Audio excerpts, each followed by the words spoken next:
சட்னி சாம்பார் எதுவுமே சாப்பிட மாட்டேன் அப்படிங்கிற குழந்தைங்களுக்கு இந்த மாதிரி கேரட் தோசை சுட்டு கொடுங்க.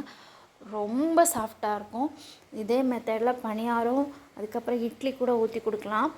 இதுக்கு வேறு எந்த காம்பினேஷனுமே இருக்காது. ரொம்ப ரொம்ப நல்லாயிருக்கும். இன்றைக்கி இதை எப்படி பண்ணிடுறதுன்னு பார்த்துடலாமா? இதுக்கு நான் ஒரு கேரட் எடுத்திருக்கேன். அதை தோலெல்லாம் சீவிட்டு குட்டி குட்டியாக கட் பண்ணிக்கோங்க.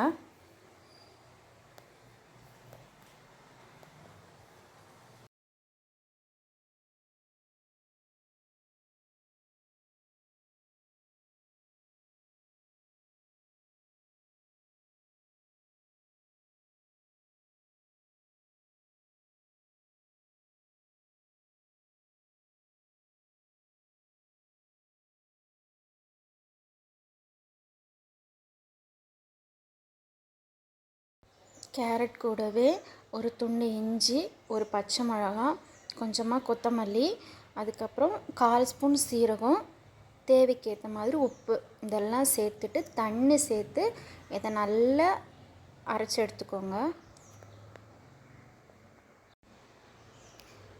இதை நம்ம இப்போ தோசை மாவு எடுத்து வச்சுருக்கோம், அதுக்கு கூட சேர்ந்து கலந்துக்கலாம்.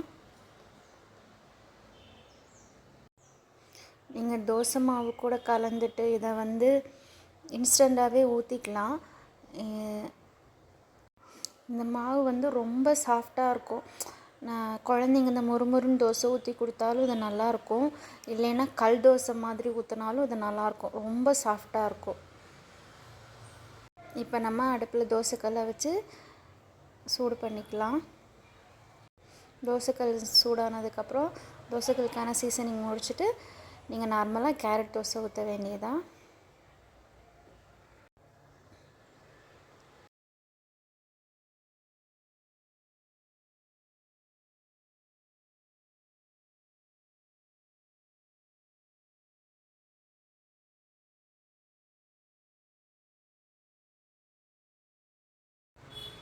கல் சூடானதுக்கப்புறம் மாவு ஊற்றிக்கோங்க.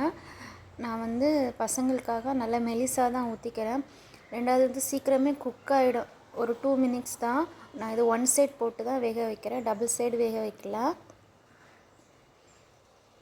நீங்கள் இதுக்கு தேவையான நெய் இல்லைன்னா எண்ணெய் எது வேணாலும் ஆட் பண்ணிக்கலாம். அவ்வளோதான், நம்மளோட கேரட் தோசை ரெடி ஆகிடுச்சு. காலையில் கிட்ஸுக்கு அந்த சட்னி சாம்பார்லாம் வச்சு தோசை கொடுக்குறது ரொம்ப போராட்டமாக இருக்கும்.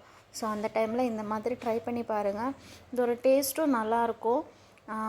நமக்கு கேரட் சாப்பிடும்போது பச்சை கேரட்டோட ஸ்மெல் வரும் அப்படின்னலாம் எதுவுமே கிடையாது. ஹெல்த்துக்கு ரொம்ப ரொம்ப நல்லது. வெயிட் கம்மியாக இருக்கிற குழந்தைங்களுக்கெல்லாம் நீங்கள் அடிக்கடி செஞ்சு கொடுங்க. ரொம்ப இஷ்டப்பட்டு சாப்பிடுவாங்க. குழந்தைங்களுக்கு கலர்ஸாக ஃபுட்டு கொடுக்குறத அவங்க என்ஜாய் பண்ணி சாப்பிடுவாங்க.